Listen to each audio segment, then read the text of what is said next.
मानवाधिकारांचे रक्षण हीच खरी ईश्वर सेवा. राष्ट्रीय अध्यक्ष विलास कांबळे. अक्कलकोट. समाजातील शेवटच्या घटकापर्यंत त्यांचे हक्क पोहोचवणे आणि अन्यायाविरुद्ध खंबीरपणे उभे राहणे हेच आंतरराष्ट्रीय मानवाधिकार असोसिएशनचे मुख्य उद्दिष्ट आहे, असे प्रतिपादन असोसिएशनचे राष्ट्रीय अध्यक्ष माननीय श्री विलास कांबळे साहेब यांनी अक्कलकोट येथे केले.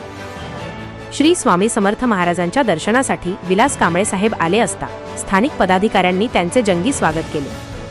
यावेळी त्यांनी कार्यकर्त्यांशी संवाद साधून संघटनात्मक कार्याचा आढावा घेतला. या दौऱ्यादरम्यान त्यांनी लहुजी शक्ती चॅनलशी विशेष बातचीत केली. यावेळी बोलताना ते म्हणाले की स्वामींच्या या पवित्र भूमीत सेवा करण्याची ऊर्जा मिळते.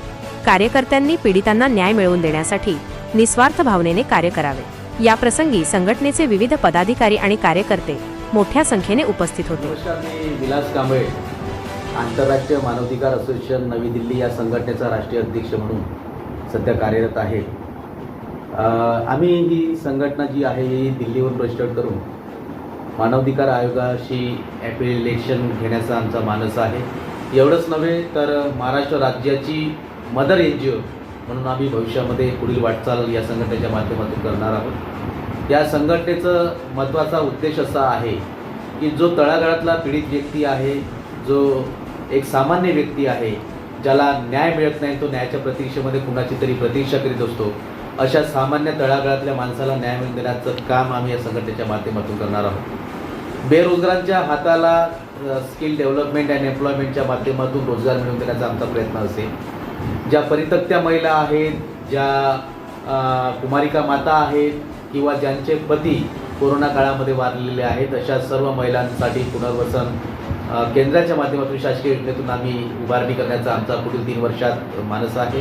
त्याचप्रमाणे ज्या महिला आपल्या रेड लाईट एरियामध्ये आपलं उदरनिर्वाह करण्यासाठी अनैतिक कृत्य करतात, अनैतिक कार्य करतात, अशा महिलांच्या बालकांना, त्यांच्या अपत्यांना एक भावनिक साथ म्हणून आम्ही या संघटनेच्या माध्यमातून पालकत्व स्वीकारत त्यांचं संगोपन करून त्यांना एक चांगलं नागरिक म्हणून समाजामध्ये पुढे आणण्याचा प्रयत्न आमचा असणार आहे. त्यांचं शिक्षण, त्यांचा संपूर्ण सांभाळ आम्ही आमच्या संघटनेच्या माध्यमातून करून एक संगोपन केंद्र 4 विभागामध्ये आम्ही करण्याचा आमचा पुढचा उद्देश आहे. त्यामध्ये विदर्भ असेल, मराठवाडा असेल, पश्चिम महाराष्ट्र असेल, खानदेश असेल, कोकण असेल, अशा संपूर्ण विभागवाईज आम्ही हे सर्व पुनर्वसन केंद्र आणि संगोपन केंद्र पुढील भविष्यात उभारणार आहोत.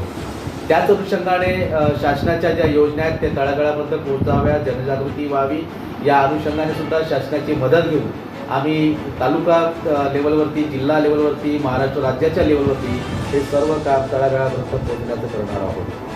तसंच सर्वात मोठी लोकांमध्ये एक भावना शासनाप्रती किंवा एका पोलीस प्रशासनाप्रती, प्रशासनाप्रती, प्रशासकीय अधिकाऱ्यांप्रती चुकीची निर्माण झालेली आहे. त्याला एक चांगली भूमिका घेऊन त्यांच्यामध्ये जो प्रशासनाविषयी जो असंतोष आहे तो कमी करण्याचा आणि लोकांना न्याय मिळवून देण्याचा एक छोटासा प्रयत्न या माध्यमातून आमचा असणार आहे. एवढंच नव्हे तर हे सर्व करत असताना आम्ही प्रत्येक जिल्ह्यामध्ये जिल्हा अध्यक्ष, तालुक्यांमध्ये तालुका अध्यक्ष, राज्यांचे प्रभारी आणि सोबतच देशामध्ये संपूर्ण राज्यामध्ये सहित आम्ही तळागाळामध्ये, तालुक्यात लेवलवरती, गावागावामध्ये आमच्या संघटनाचे पदाधिकारी पोहोचण्याचा आमचा पुढचा उद्देश आहे.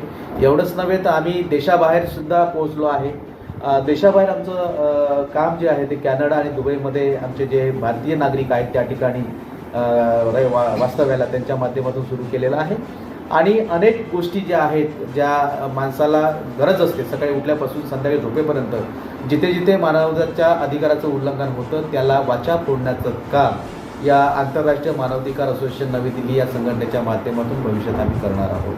त्यामुळे आमची सर्व पीडित असो की मग सामाजिक कार्यामध्ये असो, पक्षामध्ये काम करणारा व्यक्ती असो, इथे कुठल्याही प्रकारचा आम्ही भेदभाव न करता सर्व जाती धर्माचे, पंथाचे लोक या संघटनेत आम्ही सामावून घेणार आहोत. सर्व पक्षाचे लोक आम्ही सामावून घेऊन कुठल्याही प्रकारचा वर्णभेद आम्ही या ठिकाणी संघटनेच्या माध्यमातून पाळत नाही. आणि येत्या भविष्यामध्ये ही संघटना मोठ्या प्रमाणामध्ये महाराष्ट्रातच नव्हे तर देशामध्ये उदयास आल्याशिवाय राहणार नाही असा आमचा मानस आहे. आणि त्या अनुषंगाने माझी सर्वांना विनंती आहे, जे खरोखर भविष्यामध्ये एक चांगला नागरिक म्हणून समाजसेवेचं व्रत घेऊन काम करण्यास इच्छुक असेल त्या सर्व नागरिकांसाठी आमचं हे व्यासपीठ जे आहे हे अगदी उघडं आहे, खुलं आहे. या व्यासपीठाशी जुळून त्यांनी या समाजसेवेच्या व्रताला एक नवीन दिशा, नवीन भूमिका घेऊन देण्याचा प्रयत्न करावा.